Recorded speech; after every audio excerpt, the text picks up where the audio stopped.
Welcome back to Next Level Pets, your home for all things related to living the best life you have with your pets, how to prepare yourself for when our pets leave our lives, and what to do and how to heal once they have left our lives.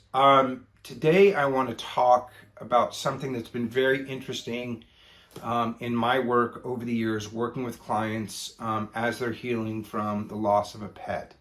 And that is trauma that's not specifically related to the grief experience of losing a pet. So what do I mean by this? The connection we have with our animals is typically so special just because of its purity, its authenticity, its innocence. A lot of times relationships that we've had with animals, especially from a young age, represent a unconditional love and unconditional trust, not only from our pets to us, but from us to our pets. And as that continues through life, there's this very just magical, sacred, safe environment that we can express ourselves with our pets, that we can share our emotions. You know, we behave differently in front of our pets than we would other people. And I think there's a byline of that throughout our lives, from when we're very young to our adult lives and through all the relationships we've had with animals and pets. So I just want to say that if you are preparing to say a goodbye to a beloved pet, or unfortunately, if you're currently in a space where you've lost a pet, you are currently grieving, you're struggling to figure out how to heal from this loss, be aware that the grief experience can bring up a lot of unresolved trauma. At least that's been my experience with my clients.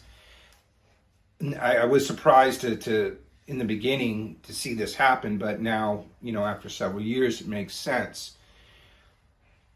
A lot of times when that loss occurs, people will start feeling losses and trauma from their entire life that they may have thought that they were at peace with, but this sudden loss of this most precious, innocent relationship with their animal suddenly catapults all this to the forefront. And they may not even be aware of it, but just the pain and loss of their animal feels unnecessarily heavy.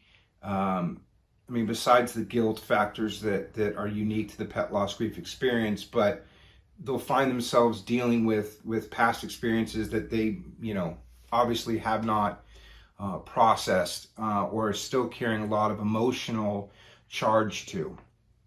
I remember I had one client who, the loss of a pet, when I was talking to her, all she kept bringing up was certain experiences with her sister and her mother when she was in her teenage years, and how those feelings kept resurfacing whenever she would, talk about the loss of her pet.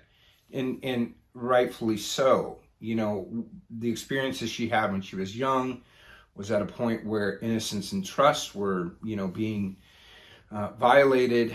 And so the sensitivity of that trauma transferred itself into the relationship she had with pets. She hid all that there. So just be aware if you're going through this type of loss, and that's all I'm saying. Just keep your antennae out, because although the loss of the pet is going to be heavy on your heart, you may also be carrying a lot of other loss that you were unprepared for dealing with at that moment. So just try to be aware. Be gentle with yourself, and just understand that the loss of a pet can mean so much more than just the love you shared with your animal.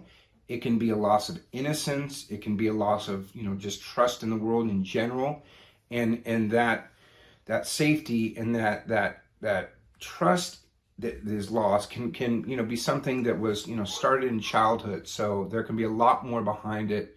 So just try to be very gentle with yourself. And for more help, you can always leave some messages in the comments below. visit my site or just watch any of these videos on, how you can help yourself heal with grace, clarity, and with action. Thank you so much.